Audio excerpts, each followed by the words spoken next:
Mic check, 1, 2, 3. Mic check, 1, 2, 3. Good, yeah.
Good morning, everyone. I'm Sergeant Andy Williams with the Phoenix Police Department Public Affairs Bureau. That's ANDYWILLIAMS. I'm joined on stage today by Executive Assistant Chief Michael Kurtenbach, KURTENBACH. Chief Williams wishes she could be here to talk about this today, but she's out of town. We're going to be giving you an update about the homicide that occurred on Friday night, June 25th, where 15-year-old Graciela Molina was tragically killed. After Chief Kurtenbach speaks, I'll be available to answer questions about the incident. Chief. Thank you, Andy, and good morning, everyone. Mayor Gallego is unable to attend this morning, but after speaking with her, I can personally attest to the fact that she is deeply saddened by the event that brings us here today. As Sergeant Williams said, this past Friday night, a stray bullet tragically took the life of 15-year-old Graciela Molina as she was in the bedroom of her Phoenix home. Her loss devastated her family, and it was hard for our first responders and our entire department, for that matter, to wrap our heads around such a senseless, meaningless tragedy. I am here today to announce that with the help of our community and some amazing good old-fashioned police work, we've made an arrest in this case. Homicide detectives have arrested and booked 35-year-old Fernando Pena last night. Detectives believe that he was recreationally shooting a firearm in close proximity to the Molina home when the bullet pierced her window and took her life. We have forensic evidence that ties Pena to this crime, and we booked him for manslaughter. Upon responding to this scene, Phoenix homicide detectives literally started with a blank slate. They were assisted by our community response detectives, and they all worked together over the weekend, knocking on doors, putting door hangers out there, canvassing the neighborhood, trying to dig up any clue they could to solve this heinous crime. Our public affairs unit also put out information via social media and worked with you, our media partners, to get the word out. Yesterday, a courageous individual came forward and provided us with information that led to a break in this case. In less than 40 hours after this senseless crime, we were able to effect this arrest.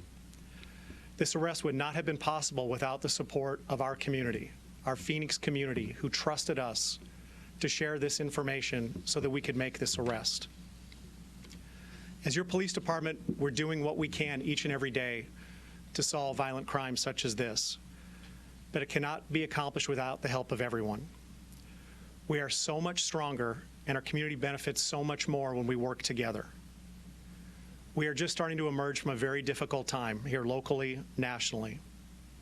Now is the time we must check on each other, be there for our neighbors, and unite in partnership to put a stop to this awful violence. As a police department, if we think that we can get a handle on this type of crime by ourselves, we are sadly mistaken. If our community believes that stopping this crime is the role of the police department, that's just not the case either. The only way we can make our community safe, our Phoenix community, is by working together.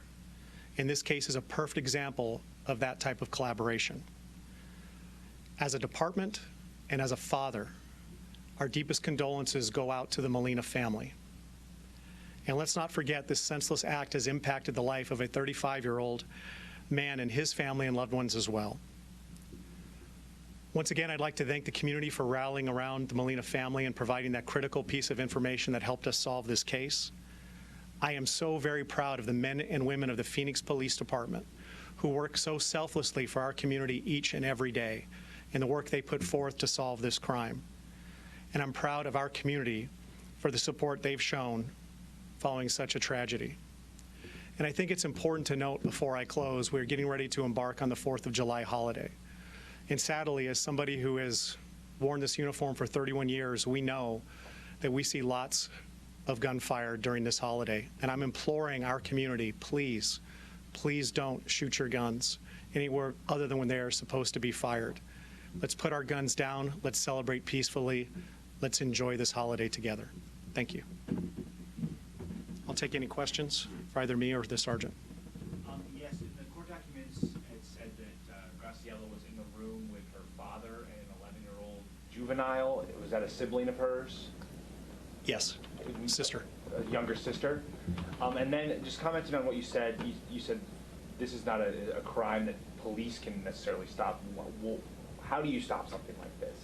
So this is where people need to understand it. It is not us and them, right? I wear this uniform, but I was born in this community. I'm part of this community. I've raised my children in this community. We are part of the fabric of community.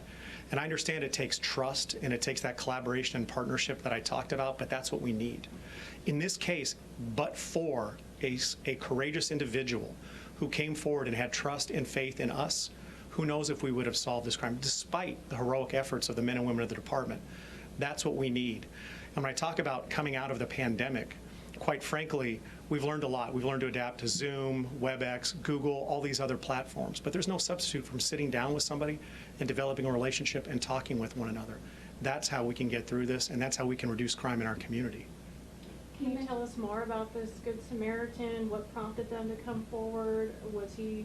Did he speak with police and then come back and come forward? Or you mentioned the leaflets and stuff like that. Tell us a little bit about his.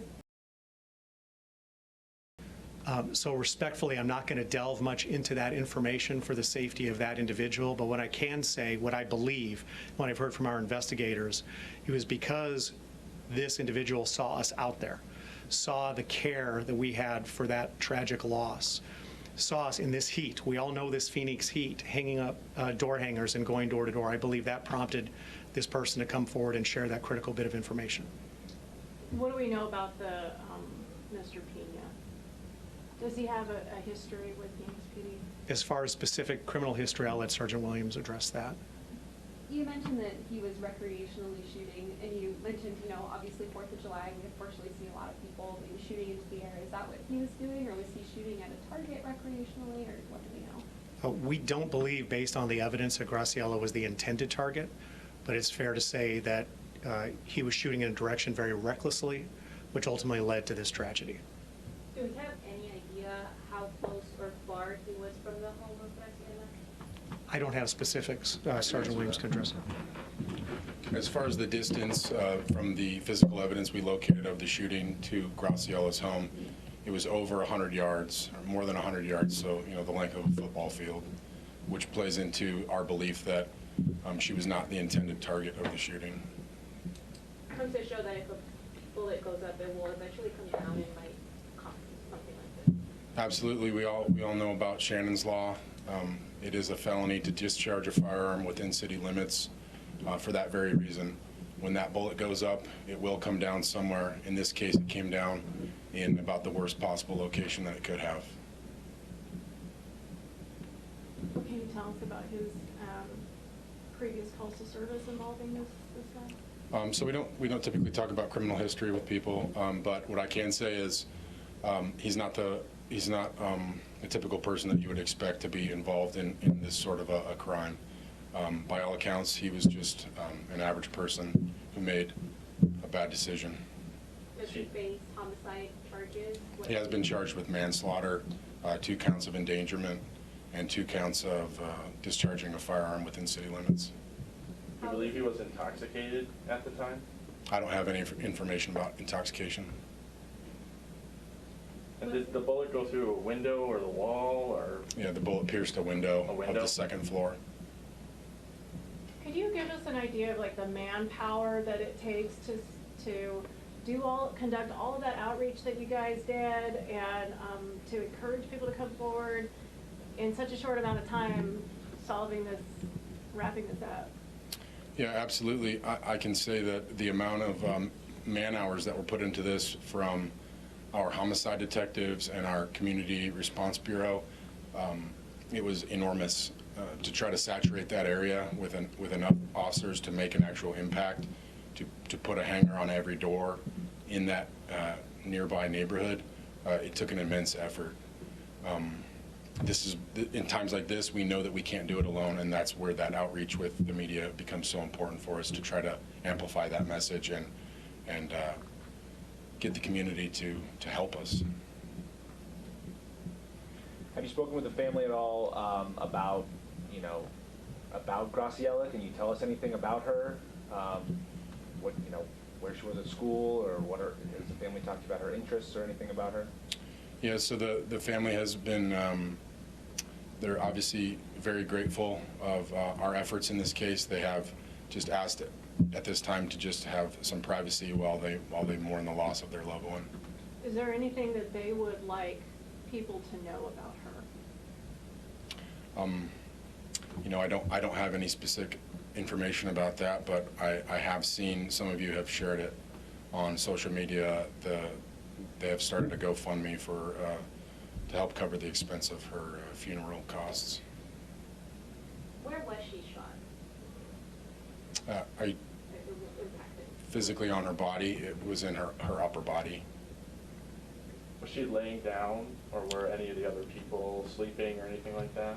No, they were inside the bedroom together. Just their specifics, I can't really go into those details, but they're all awake. And the 2 counts of endangerment, I'm assuming, are for the father and the little sister. Correct. All right. I want to thank everyone for coming today. We appreciate your support, and we appreciate the support of the community, who really helped with that critical piece of information that broke the case for us. Thank you. Thank you, everyone.